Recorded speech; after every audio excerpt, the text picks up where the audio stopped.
need a veteran. One of those people may be on the front lines of the political movement, and the other might be very deep in the closet. So there are all these conversations that have happened as a result of the internet, as a communication tool, that never would have happened. And I'd like to think that tens of thousands of people have come out of the closet as a result of initial communications that have with people online. And I know regarding this topic that the internet really saves lives. If you look, for example, in the United States, the increasing prevalence of gay and straight associations in high schools, there's so many kids today that are alive because they've got some glimmer of hope and some glimmer of self-esteem to tough it out in what could have been a right-wing oppressive family in a small town, far away from any organized gay ghetto where they could, legally walk down the street with another guy's hand in there. So, while it's not an ideal solution, I think it's extremely pivotal. I'm in this room tonight because of the internet. I mean, you have some women. Come on, we have women in the room, I know that. See the difference. I know, I know most gay men are totally blind to the presence of women.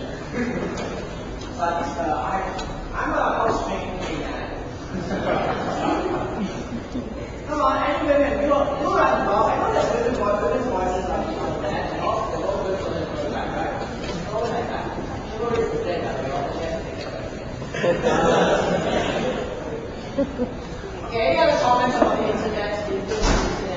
Any examples of straight visitors to your sites? Okay? No straight visitors to your site. You have this partner with this Buddhist relation. Okay? I mean, you're going to make some games.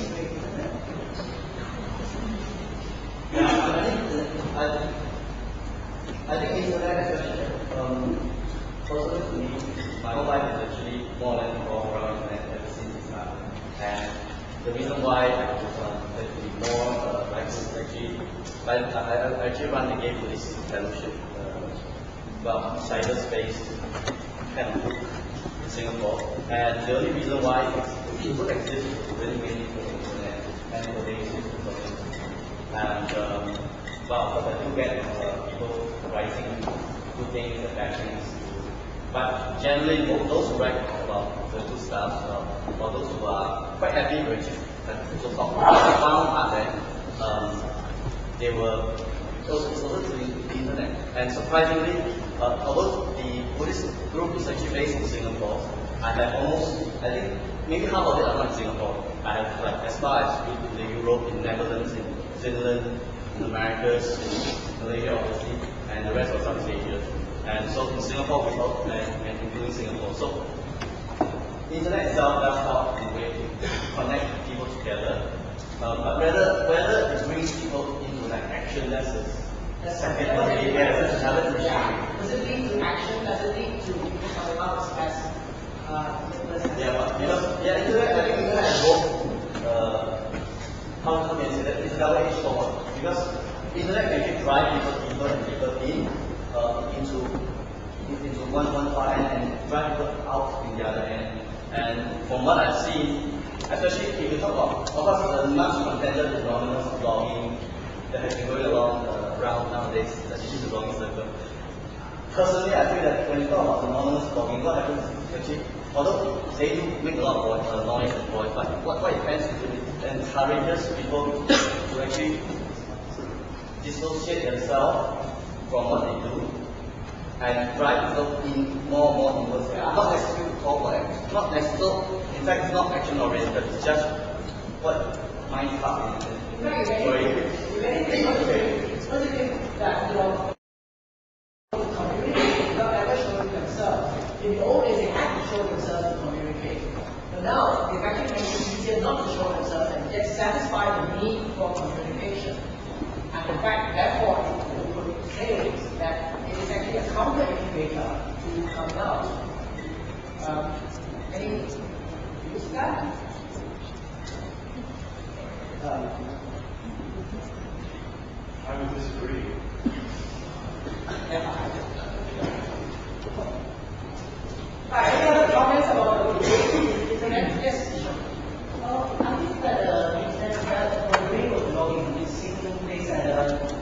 on a generational level, that's quite, well, sort of below the average of the school. I mean, I'm 26 this year, and my brother's 21, and yeah, it's not long ago we showed the Colin and Carol talk about Scott Holocaust.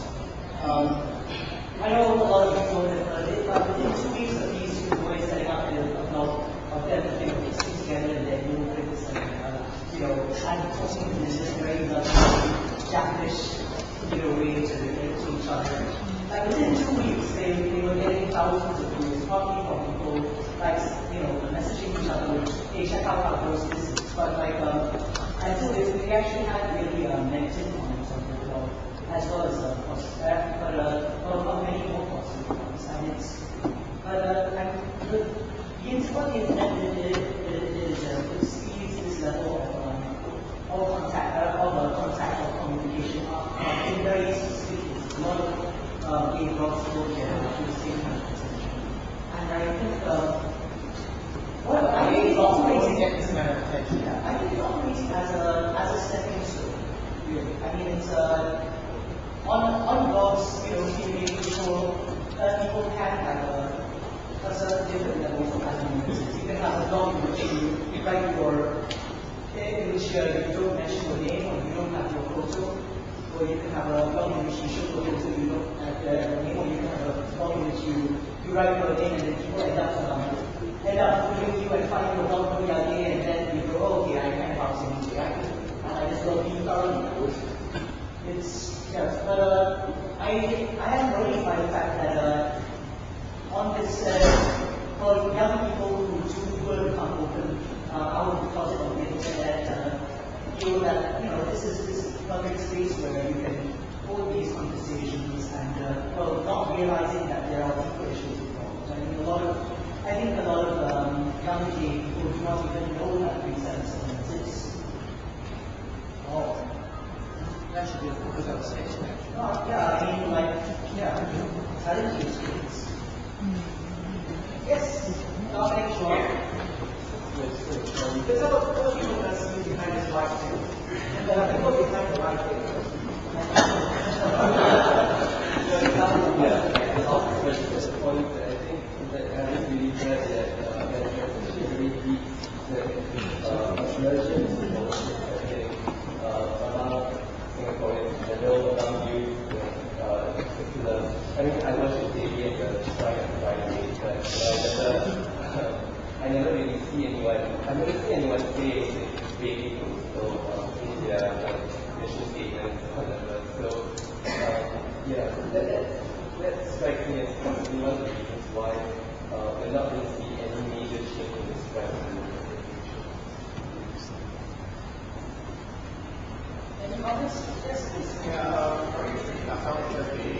Okay. I would like to hear from opposition parties what effect the internet had on their performance in the election. In particular, I would like to hear from Dr. Shi, whose party seems to have pioneered use of podcasts for the opposition parties, and also what the Workers' Party feel about using blogs, because as I remember, some of your candidates had quite popular blogs in the elections.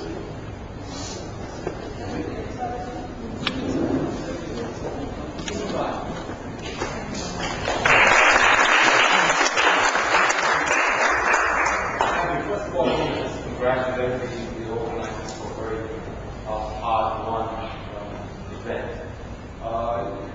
If you take some encouragement from the fact that you consider the socio-political ladder that the opposition, particularly the SPP, is probably a few months lower than the government.